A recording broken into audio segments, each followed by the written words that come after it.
Tu t'es décidé à enfin investir en bourse et tu cherches maintenant le meilleur courtier pour acheter tes actions. Tu remarqueras que beaucoup se présentent comme étant sans frais. Chose assez suspecte puisque le business model du broker étant à la base de justement prélever des commissions sur les transactions. Est-ce que les courtiers sans frais de commission sont vraiment sans frais? C'est ce qu'on va les découvrir aujourd'hui. Le courtier ou broker en anglais est l'intermédiaire entre les marchés financiers et celui qui veut interagir avec, acheter ou vendre. Et oui, nous les particuliers n'avons pas accès directement à la bourse. Et à vrai dire, très peu de professionnels l'ont. Pour pouvoir effectuer des opérations, il faudra nécessairement passer par l'intermédiaire, le courtier. Pour se rémunérer, le courtier va prélever une commission sur les ordres d'achat ou de vente. Commission qui peut être fixe ou variable. On pourrait par exemple facilement imaginer un courtier prélever 1 € par transaction et 1% de son montant. Courtier, c'est le métier qu'exerce Jordan Belfort, l'escroc joué par Leonardo DiCaprio dans Le Loup de Wall Street. Dans le film, une des raisons qui font la fortune de Jordan est sa capacité à vendre une très grande quantité d'actions qui lui rapportent d'énormes commissions. On remarque donc que le courtier est un acteur des marchés financiers qui gagne que le marché soit à la hausse ou à la baisse. Aujourd'hui, tout se fait en ligne, et les commissions ont drastiquement baissé. Cependant, elles ne sont pas censées atteindre 0, sinon le courtier ne gagnerait plus d'argent. Dans ce cas, comment un broker tel que eToro peut-il prétendre ne prélever aucun frais de commission? Les brokers sans frais sont effectivement sans frais de commission. Mais ça ne signifie pas qu'ils sont totalement gratuits. Le broker peut en effet choisir de donner ou un accès direct au marché, ou de réaliser lui-même ses transactions avec son client en dehors du marché. On appelle ça une transaction OTC, Over the Counter. La particularité de cette transaction est que l'échange se fait directement entre le courtier et le client. Pour se rémunérer, le courtier va alors accepter de vendre un produit demandé par le client à un prix qui est légèrement supérieur à celui du marché. A l'inverse, il va accepter de racheter un produit que le client souhaiterait vendre à un prix inférieur à celui du marché. Cette différence s'appelle le spread. Donc même s'il n'y a techniquement pas de frais de commission, toutes les actions achetées seront payées plus cher et vendues moins cher. C'est exactement pareil que les frais de courtage, à une différence près que tu sais pas combien tu payes. Je vais te montrer un exemple avec Binance, tu vas comprendre. La section convertir de Binance est dite sans frais, mais tu vas voir qu'à la place d'une commission, Binance va prendre un spread. Et donc ça revient à la même chose, des coûts de transaction. On est aussi sur le site de Binance, donc Binance Convert. On va voir quels sont les prix proposés par Binance quand on veut acheter Bitcoin. Donc ici, admettons, je veux acheter un Bitcoin comme ceci. On va regarder.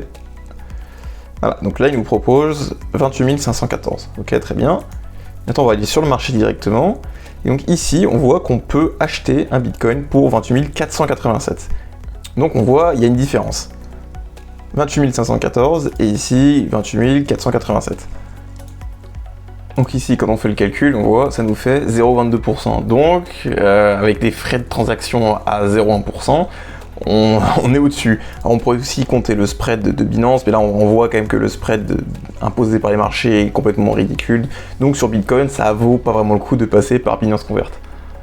On va quand même regarder avec une autre monnaie. On va faire avec du Litecoin par exemple.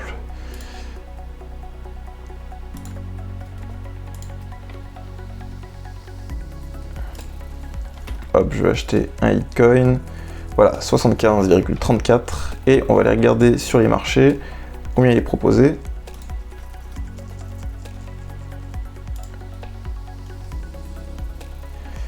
« 75,24 ». Voilà, on voit ici 75,24.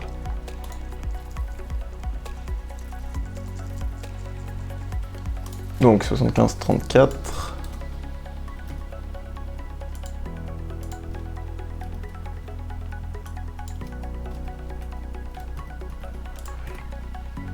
Hop, là ça nous fait 0,13. 0,13 de spread qui est un prix par Binance.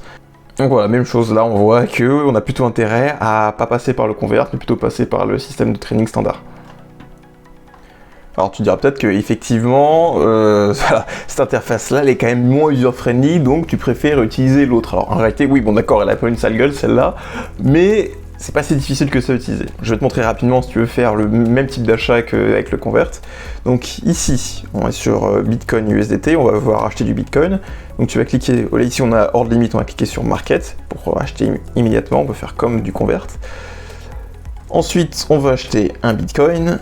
Donc, on veut acheter, buy Bitcoin, je clique sur 1, hop, buy.